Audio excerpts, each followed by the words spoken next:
오늘 말씀은 에베소서 2장 1절에서 10절까지 말씀입니다. 그리스도와 함께 살리셨도다 라는 제목으로 함께 나누겠습니다. 우리는 내 교회, 내가 함께하고 몸을 이루고 내가 마음을 다하는 내 교회가 있습니다.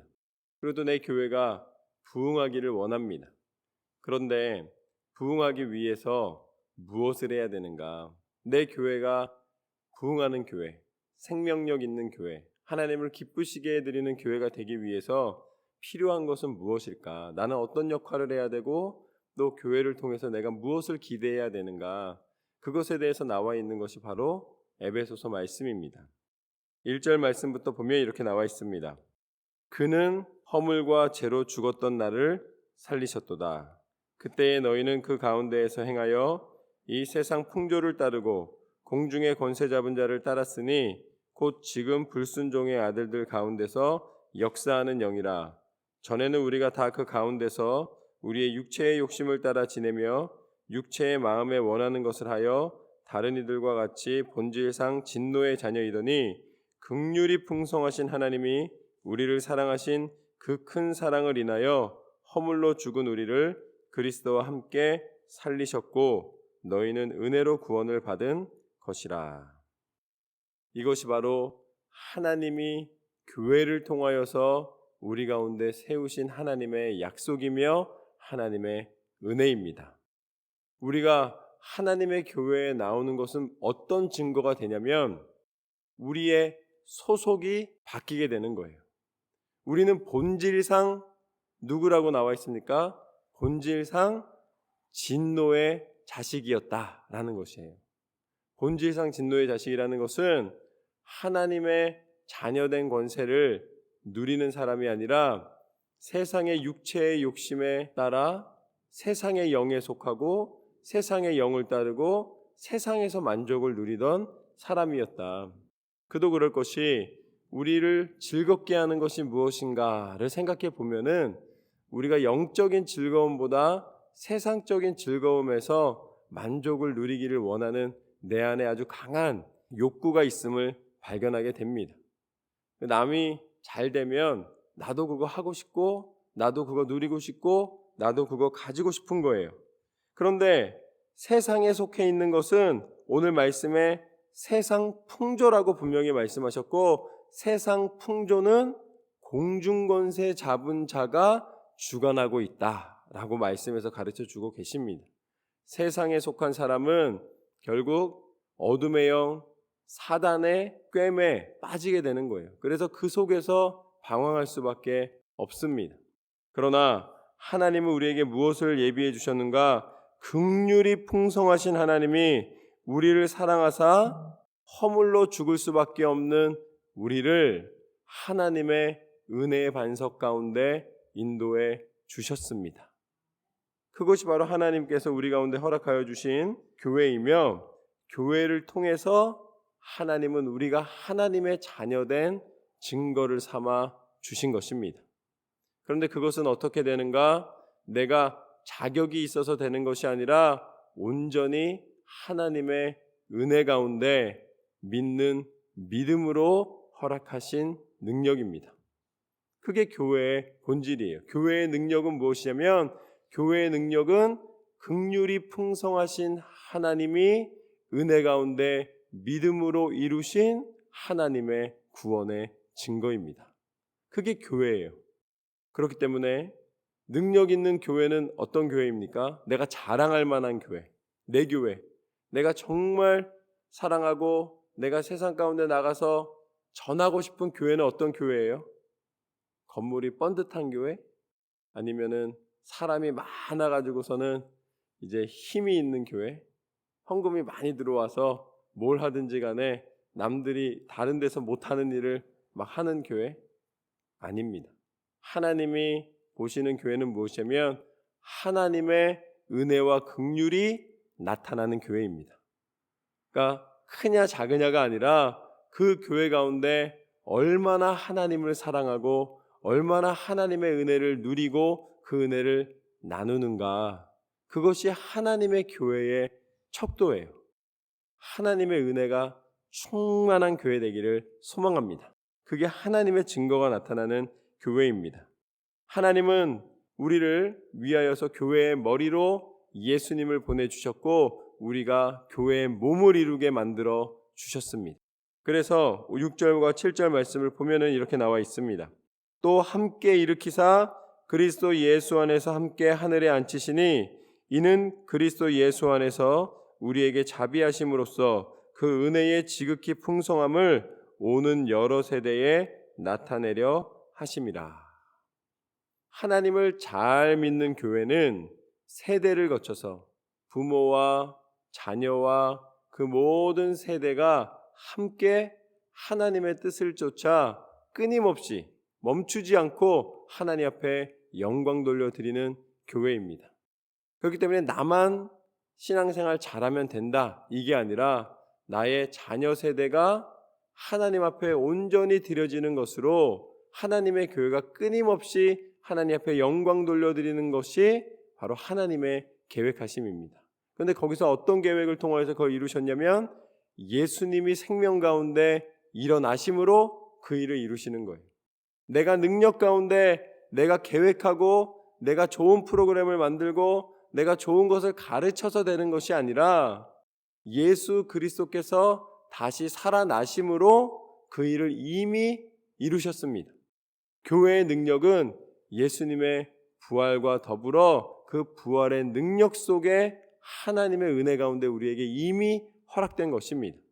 그래서 초대교회는 어떤 지금처럼 아주 잘 짜여진 무언가를 제공하기 때문에 모인 것이 아니라 예수님의 부활의 능력이 증거되는 곳곳마다 하나님의 교회가 일어날 수 있었던 거예요. 요즘은 어떤 세대냐면 대화가 단절된 세대라는 거예요. 그게 무엇이냐면 점점 고립된 삶이 되고 점점 남과 소통하는 방법이 직접 이 음성과 음성이 또 이 서로 바라보고 바라봄이 아니라 조그마한 기계 속으로 다 갇혀 있다 보니까 이제는 함께 있어도 혼자 사는 삶이 되는 거예요. 고립되고 고독하고 외롭고 그러니까 점점 자기가 스스로가 죽음을 선택한다든지 모든 걸 포기한다든지 그게 쉬워지는 것입니다. 왜냐하면 혼자밖에 없으니까 혼자 결정하고 혼자 끝내버리는 거예요. 그리고 점점 모이는 것을 안 하기 시작하는 거예요.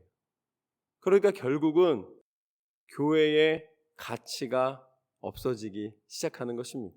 교회는 어떤 곳입니까? 교회는 모이는 곳이에요. 교회는 어떤 곳입니까? 교회는 하나님을 예배하는 곳입니다. 교회는 하나님의 뜻에 순종하는 곳입니다. 그런데 사단은 점점 기술을 발달하게 해서 모여서 뭐하냐는 것을 이 인식 속에 심어주는 거예요. 그래서 그 심어진 것이 자라서 결국 어떤 열매를 맺느냐, 모이기에 힘쓰고 예배 드리는 데 기쁨이 있고 하나님 앞에 찬양하며 하나님의 교회 가운데 서로 사랑과 은혜를 나누는 것이 아니라 문자 남기는 걸로 그 모든 걸 다 변형시키고 있는 거예요. 그래서 그럼 이 다음 세대를 다시 돌아오게 하려면 어떻게 해야 될까라는 하나님의 교회에 대한 근본적인 해결 방안을 다시 찾아야 하는 상황으로 바뀐 것입니다. 옛날처럼 나가서 어떻게 해서든지 데려다 놓는다 이게 아니에요. 데려다 놔도 소용이 없는 거예요. 교회 와서도 뭐 하고 있는 거예요? 핸드폰을 보고 있으면 교회 밖에 있으나 교회 안에 있으나 똑같은 상황이 되게 만들어 놓는 이거 사단이 진짜 교회를 무너뜨리기 위한 아주 강력한 도구를 또 하나 만들어 놨구나 라는 마음이 들더라고요. 교회 와서도 계속 모여 있는 게 아니라 예배에 참여하는 게 아니라 나는 여전히 혼자 있게 만들어 놓는 거예요. 교회는 모이는 곳인데 교회에 와서도 교회가 아닌 교회에 오히려 다른 존재로 제외시켜버리는 것을 사단이 만들어 버린 것이죠. 여러분, 우리는 사단의 꾀에 넘어지는 사람이 아니라 하나님의 교회를 왕성하게 하나님의 뜻대로 순종하여 하나님의 교회를 이루는 사람인 줄로 믿습니다. 그걸 하나님은 원하시는 거예요. 그래서 여러 세대에 나타나기를 원하신다. 이 말씀이 바로 하나님의 교회가 서로 모여 하나님의 은혜를 나누고 하나님의 뜻을 쫓아 몸된 교회를 하나님 앞에 드리는 것을 이야기하는 것이죠. 그래서 8절 말씀부터 보면은 뭐라고 나와 있는가? 너희는 그 은혜에 의하여 믿음으로 말미암아 구원을 받았으니 이것은 너희에게서 난 것이 아니요 하나님의 선물이라. 행위에서 난 것이 아니니 이는 누구든지 자랑하지 못하게 함이라. 하나님의 은혜를 나눌 때에 밖에서 장관이 교회에서도 장관이 될 수가 없는 거예요. 밖에서 사장이 교회에서 사장이 될 수가 없는 거예요. 밖에서 어떤 교수가 교회에서도 교수가 되는 것이 아닙니다. 교회에 오면은 다 어떻게 되는 거예요?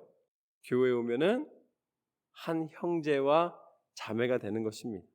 그래서 어떠한 세상의 것으로 적용을 받는 것이 아니라 하나님의 교회를 이루는 하나님의 사람들은 서로를 존중하고 서로를 아끼며 서로에 대한 사랑을 나타내는 것이죠.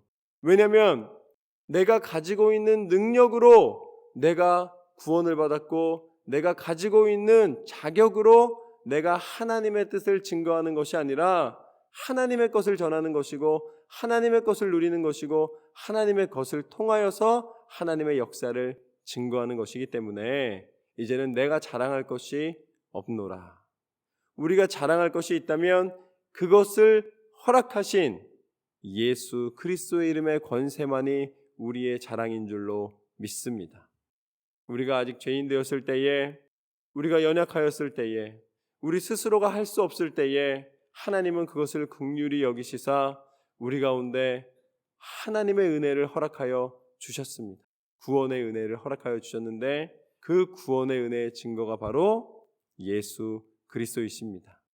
우리의 구원은 내 행위가 아니라 예수님이 이루신 그 능력을 믿음으로 말미암아 우리 가운데 허락된 것이라. 그래서 10절 말씀을 보면 우리는 그가 만드신 바라 그리스도 예수 안에서 선한 일을 위하여 지으심을 받은 자니 이 일은 하나님이 전에 예비하사 우리로 그 가운데서 행하게 하려 하심이니라.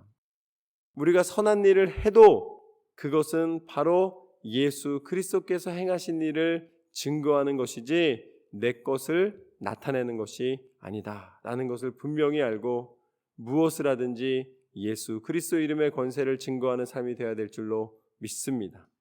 우리의 자랑은 우리를 위해 지신 십자가밖에 없으며 우리의 능력은 죽음에서 건져지신, 그래서 우리를 위하여서 첫 열매가 되신 예수 그리스도의 부활의 능력인 줄로 믿습니다. 하나님의 교회를 이룰 때에 오늘 말씀에서 가르쳐 주신 것처럼 우리는 믿음과 은혜로 구원받은 하나님의 백성이며 하나님께서 우리로 모이기를 원하시는데 그 말씀에 순종하여 모여 예배하고 찬양하고 함께 사랑을 나누는 것, 그런 하나님이 기뻐하시는 하나님의 교회 되기를 소망합니다. 날마다 그리스도와 함께 하나님의 은혜를 증거하는 하나님의 모든 몸된 교회가 되시기를 주님의 이름으로 축원합니다.